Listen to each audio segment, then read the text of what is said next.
The coldest inhabited place in the world, क्योंकि मैंने एक वो देख लिया था, डॉक्यूमेंट्री देख ली थी वहाँ की।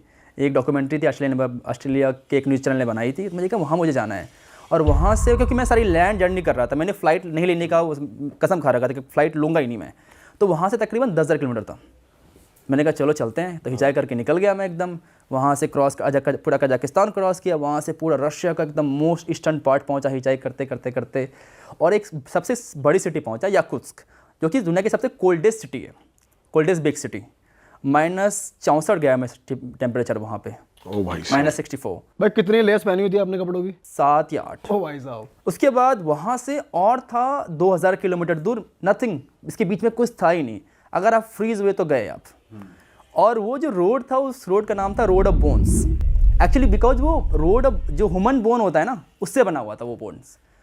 सो उसकी छोटी सी हिस्ट्री बता देता हूँ कि हुआ क्या था कि गुलक्स के टाइम जो गुलक्स प्रिजनर्स थे, उनसे रोड बनवाया जा रहा था। और वो जब मर गए, क्योंकि इतनी कोल्ड वेदर में तो मर ही जाएंगे, जब मरे तो उसका जो बोन था एज अ स्टोन यूज़ कर लिया उन्होंने कि चलो हटा नहीं, बोन नहीं है तो स्टोन ही डाल देते हैं, सॉरी स्टोन ही तो बोन ही डाल देते हैं।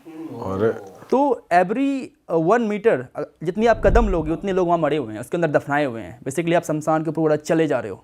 एक रोड बनी हुई है एकदम क्रेजी भाई, 2000 किलोमीटर लंबी रोड। और कितना क्रेजी है वहाँ पर रहना, क्या क्या अलग चीजें हैं इतने टेम्परेचर पे सब कुछ रहना। अलग है वहाँ पे, तो समझ ही नहीं आता कैसे लोग रहते हैं वहाँ, क्यों ही लोग रहते हैं। अब बाहर नहीं सकते 10 मिनट से ज़्यादा। 10 मिनट के बाद आपको फील होगा कि क्या क्या हो रहा है, सब कुछ एकदम। और जो घर है उनका इंफ्रास्ट्रक्चर ऐसा है कि वो गर्म रहते ही हैं या इतने अच्छे से बने हुए हैं कि अंदर ठंड नहीं लगेगी आपको? ह्यूमन आई थिंक हर जगह रहने का जुगाड़ लगा ही लेते हैं। तो वो लोग भी वहाँ पे पहुँच गए। उनका मेन खाना मीट है। उनके पास जो घोड़े होते हैं वो होते हैं, उसको काट के खाते जाते हैं। उनका मेन फिशिंग है और खाते हैं घोड़े बहुत ज़्यादा वो लोग। घोड़ा इज़ द बिगेस्ट फूड खाना देर। और तुमने यहाँ पे कौन से चैलेंजेस फेस करे सिंस वो एकदम यार इतना ठंडा रहता है? बात ये है कि वहाँ जाने के लिए लोग थे ही नहीं। एक छोटा सा गांव है जहाँ पे 500 लोग रहते हैं, और वो दुनिया का सबसे ठंडा जगह है जहाँ पे लोग रहते हैं। -72 डिग्री सेल्सियस गया है वहाँ पे, -72 डिग्री सेल्सियस। हमारा फ्रीजर -30 रहता है, -20 हाँ सही में। तो -40 डिग्री सेल्सियस। और वहाँ पे मैं पहुँचने के लिए कुछ मिल नहीं रही थी, तो वो रोड पे मुझे लिफ्ट मांगना पड़ रहा था। सब लोग मुझे बोल रहे थे तो मर जाएगा मर जाएगा मर जाएगा। सब रशियन मुझे वार्न कर रहे थे कि you will die you will die. मैंने कहा नहीं, पहुँच जाऊँगा, मैं पहुँच जाऊँगा। तो वो रोड पे मैं 3-4 दिन तक लगातार लिफ्ट मांगता रह गया। और एक बार ऐसा हुआ था कि 3 दिनों तक कोई लिफ्ट मिली ही नहीं मुझे। मैं 3 दिनों तक लगातार रोड पर खड़ा हूँ मैं और लिफ्ट मांग रहा हूँ। 3 दिन तक आप रोड पे हो? हाँ, रोड पे हूँ। और पास में एक कैफ़े थी, थैंकफुली उस कैफ़े में जाके मैं रुकता था जब ठंडी लगती तो मुझे। तो अरे बाप रे यार, भाई इतना टॉर्चर क्यों करा आपने अपने आप को? भाई ये तो सुन के मेरे को लग रहा है भाई यार, नहीं मतलब शायद अब बड़ी बहुत थ्रिलिंग होगा तुम्हारे लिए। उस समय मेरे थ्रिलिंग था, लेकिन ये करना है, ये मुझे यहाँ पहुँचना है। I was the 4th Indian to reach there. उससे पहले कोई इंडियन गए, 4 इंडियन ही गए थे। हाँ अच्छा। वो भी एक्सपीडिशन चलती है वहाँ जाने के लिए, बहुत एक्सपेंसिव होता है वो ट्रिप।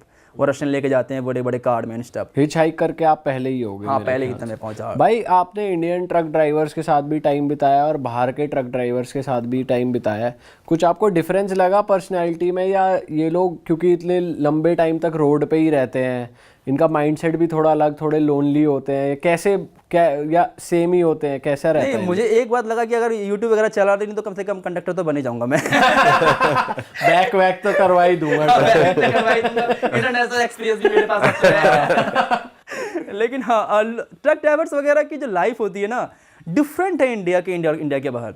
एक बार तो रशिया के अंदर आप जो ट्रक्स देखोगे ना, बहुत लग्जरियस होते हैं। यूएस के अंदर जो ट्रक्स बहुत लग्जरियस होते हैं, लेकिन आरबी हो जाता है। उसके अंदर फ्रिज है, खाना बनाने का है, 2 बड़े बड़े बंक बेड है सोने के लिए।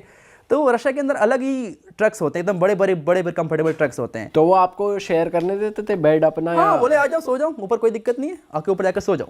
ऐसे लोग बोलते हैं रशिया के अंदर। अच्छा। और इंडिया में कैसे बोलते थे? इंडिया में भी अच्छे हैं एकदम। वो चाय बनाएंगे आपको, खिलाएंगे पिलाएंगे एकदम। वो भी बहुत हॉस्पिटेबल हैं। इंडिया में भी ट्रक ड्राइवर बहुत हॉस्पिटेबल है। पर वो लग्जरी नहीं है ट्रक्स उनके पास में। लग्जरी है ही नहीं। उनके पास कुछ नहीं हो, किस आपको कैसे देंगे वो?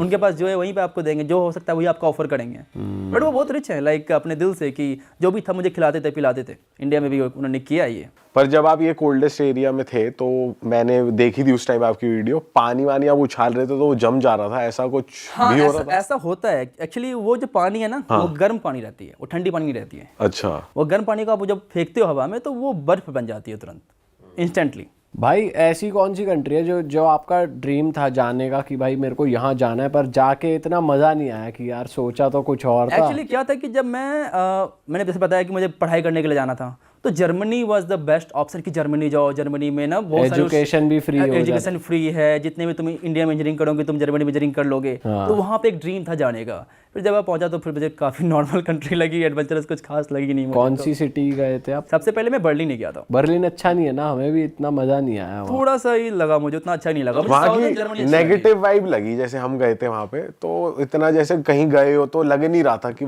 बर्लिन में कि आप घूम रहे आए हो, मतलब दबी दबी वाइब, नेगेटिव वाइब थी। आपको भी यही फील हुआ? थोड़ी सी मुझे ऐसा फील हुआ था कि लाइक बर्लिन के अंदर उतना ज़्यादा अच्छा नहीं लगा मुझे। साउथर्न जर्मनी अच्छा लगा कंपेयर टू लाइक जो म्यूनिक वगैरह, काफ़ी मुझे बेटर लगा। म्यूनिक वगैरह ज़्यादा बढ़िया है। हाँ। लोग कौन सी कंट्री के आपको बेस्ट लगते हैं? अफगानिस्तान सबसे बेस्ट लोग हैं वो। कितने मेहमान नवाज लोग हैं। कुछ भी आप बोल दो, आप एक बार बस बोल दो कि आप इंडिया से हो, कोई आपसे पैसे 1 रुपये नहीं लेगा और ज़बरदस्ती आपको लाइक देंगे ही। लाइक नहीं आप दे ही नहीं सकते मुझे पैसे आप। भाई ये हमने बहुत सुना है यार कि ऐसा हो। और जितना वो उनका प्यार इंडियन के प्रति उतना नफरत पाकिस्तानी के प्रति है। बहुत ज़्यादा नफरत है उनका। उनसे डबल पैसे ले लेते हैं। हाँ, एक बार एग्जाम्पल था, मैं अफगानिस्तान में था। बेसिकली क्या, इतने इंडियंस वहाँ जाते नहीं है, सिंस पाकिस्तान का बॉर्डर लगता है अफगानिस्तान के साथ, तो पाकिस्तानी जाते रहते हैं अफगानिस्तान के अंदर।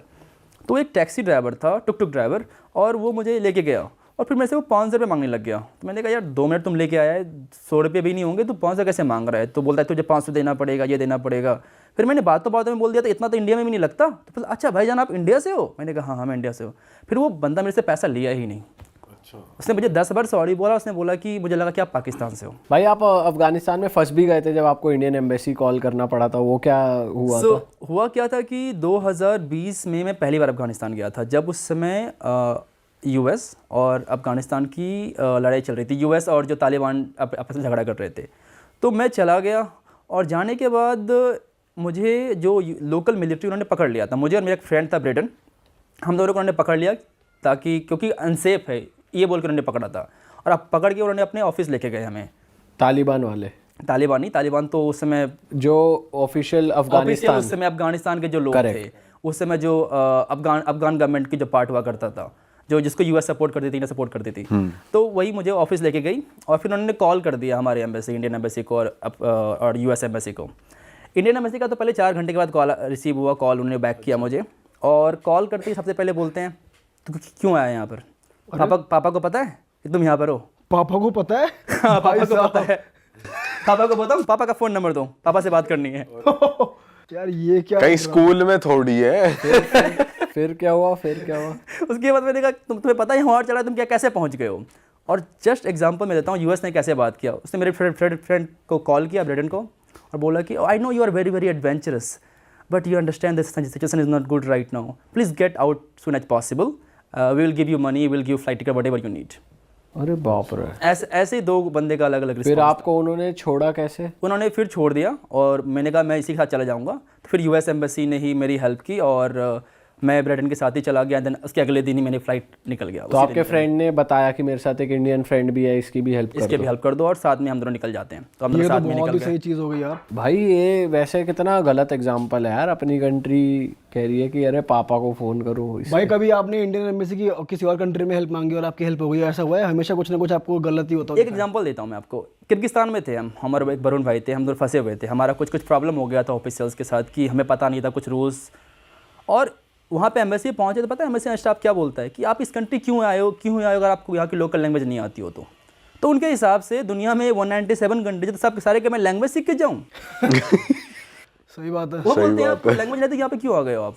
अरे ये बोल रहे हैं सीधा। ये कंट्री है कहाँ पर और कैसी कंट्री है भाई? किर्गिस्तान ये रशिया का एक सोवियत कंट्रीज है, सोवियत का पार्ट हुआ करता था और रशियन बोलते हैं अभी भी वहाँ पे। अच्छा, सारे सोवियत कंट्री रशियन बोलते हैं। अच्छी कंट्री है? अच्छी कंट्री है, उसे कहते हैं I think Switzerland of Asia, क्योंकि काफ़ी माउंटेनस कंट्री है, बहुत ज़्यादा माउंटेन्स, ब्यूटीफुल माउंटेन्स हैं। सुंदर है नेचर बहुत सुंदर है, बहुत नेचर वाली। ऐसी कंट्रीज जो जिनके हमें नाम भी नहीं पता होते, जैसे अरे वाह, आपने ये वीडियो यहाँ तक देख ली भाई, तुमने हमारी मेहनत सफल कर दिया। तुम ही लोग हो असली रियल हिट।